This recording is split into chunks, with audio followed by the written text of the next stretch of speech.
far as fitting EPA-based regulations. We don't even have tight control enough in this country to make corporations behave in a sound way that we could say that our corporations are actually people. The corporations that we support with our money. Yeah. Oh God. So what's people's we have to educate power about corporations and what they're doing from the last minute. We got to be on top of it, because there's another site that details how the soundest investments are not always the most socially responsible investments.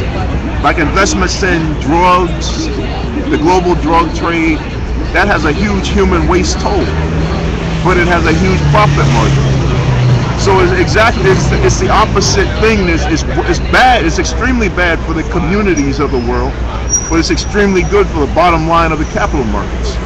but they own the whole education and They don't force media. people to buy drugs. No, they brainwash media and education. You know, they hold the big schools. You know, and the corporate media and education actually owned by them.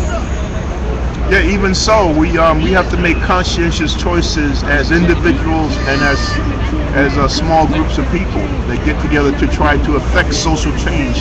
They're not going to be affected if the people like this. They were complaining. They said that the people were putting money. The same guys are looking through the damn cameras that surround Union Square Park. They come and stick $20 in, and they go see people sneaking around to buy drugs, or which may be being sold in some vicinity of this park. So if they can see all this on camera and they know that they're behaving in a reckless fashion, what does that say about the movement? What does that say about our social consciousness? Well, the movement is only a kind of product or child of the society. You know, product of the society. What's the word again? Products, child. Result, child, children, child, result, outcome of the society. People come here, become occupy, whatever. Actually, they bring their own, all you know, messed up, corrupt, you know, ways of culture. Right. You know, how are you gonna really educate them? It's up to us. It's up to any individual that has the energy to pursue lists like these. Like this says, this is CR's 100 best corporate citizens of 2012. Now, I don't want to be partisan, but just giving you a few lists up in here. Bristol Myers Squibb, IBM Corporation, and it has several different categories here.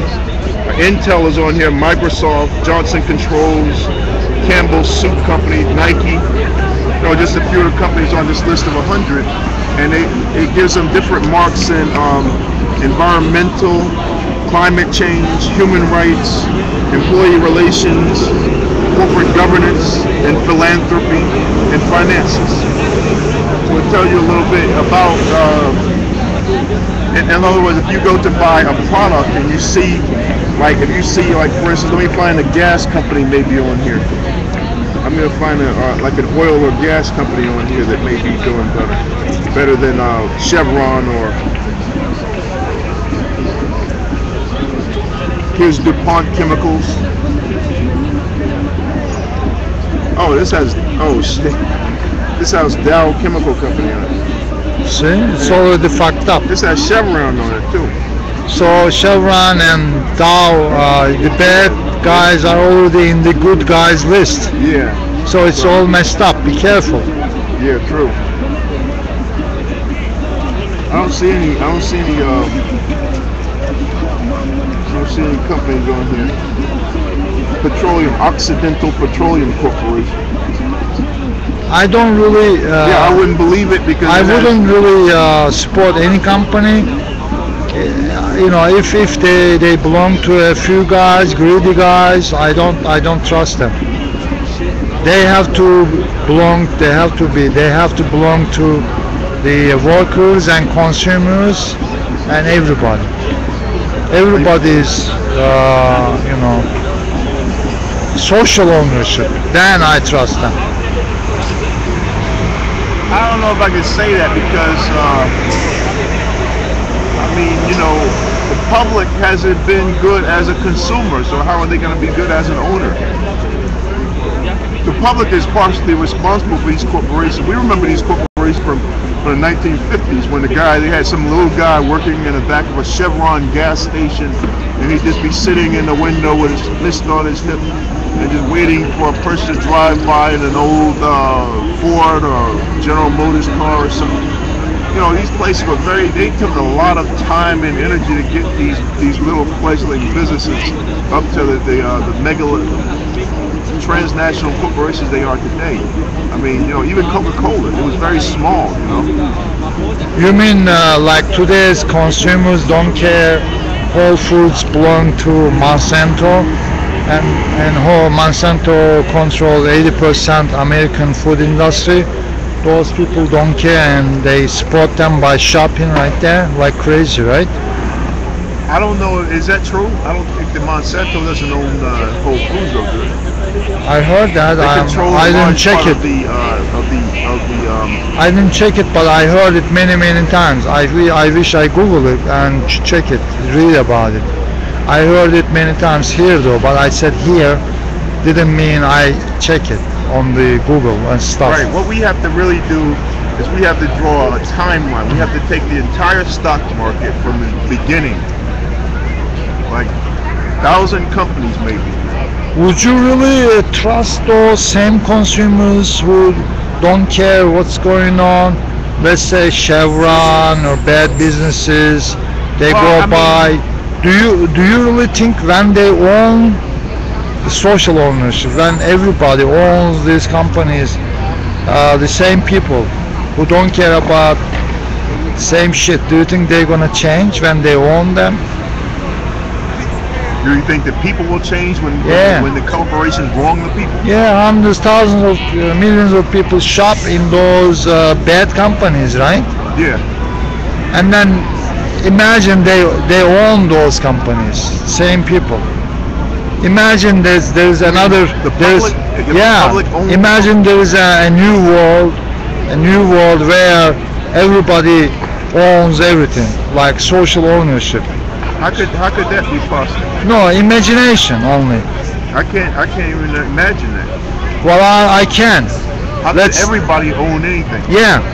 Because everybody owns anything, but still the same consumers who don't give a shit to the earth and to the people, do you think they're gonna give a shit what their companies do? Same? I don't know if, like, if you say, like, for instance, everybody's always tried to achieve some level of parity between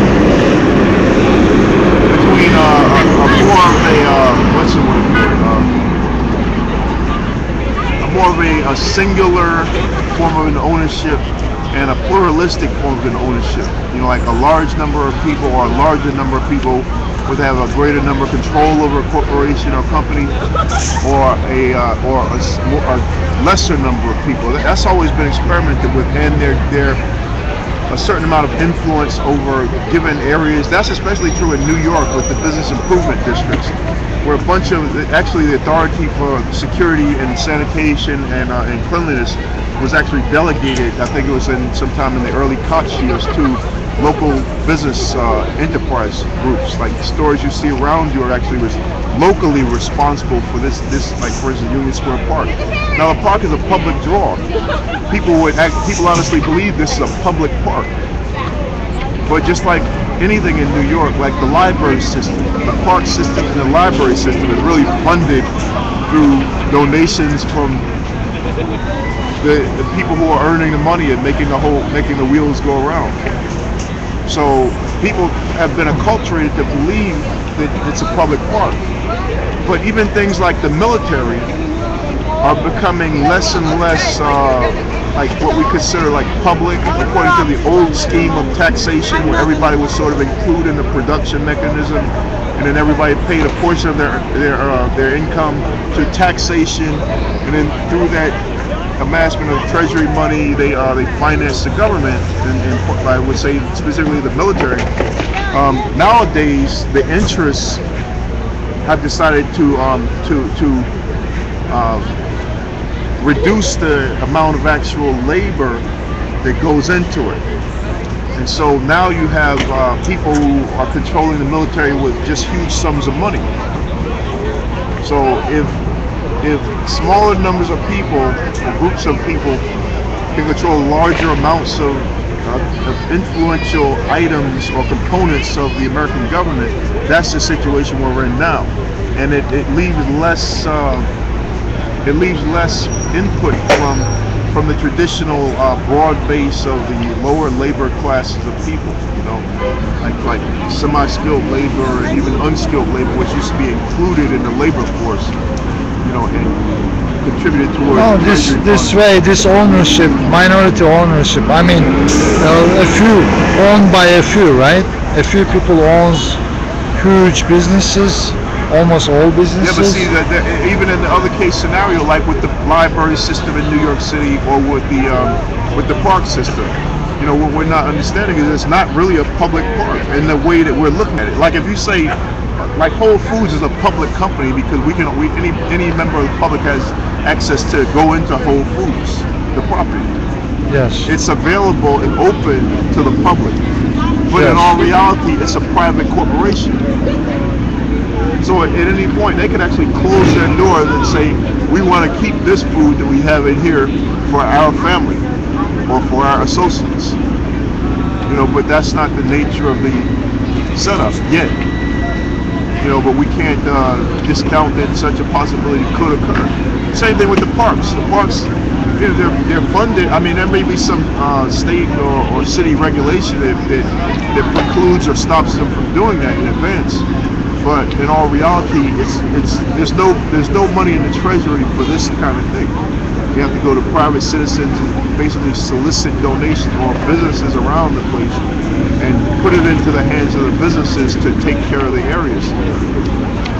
You know, now what you're proposing is a situation where, for instance, controvertingly, it would be like the people, like we could organize, like Occupy could organize and decide, let's not just let them pay to bring temporary migrant laborers in here, immigrant laborers, and clean the park, pay them wages and subsidize their housing and their transportation, but let us do it, because we're utilizing the park. When did Occupy ever approach the business district and say, you can let your group take a week vacation and we'll take over the park and clean the park and water the lawn and hose the sidewalk down? When did Occupy ever say that to the park people? See, because they understand the relationship between the public comes in here and uses the park, disposes of trash, drops trash all around, and then they have these migrant laborers, immigrant laborers from overseas, because no Americans want to work under those conditions, like, you know, for limited actual pay, and then have them subsidized like this it's like a corporate reality, like the old railroad city. You know, that's how the business interests or fraternities or sororities that control the whole hiring scheme for park maintenance and stuff like that are dealing with the workers, you know, where they provide the general store and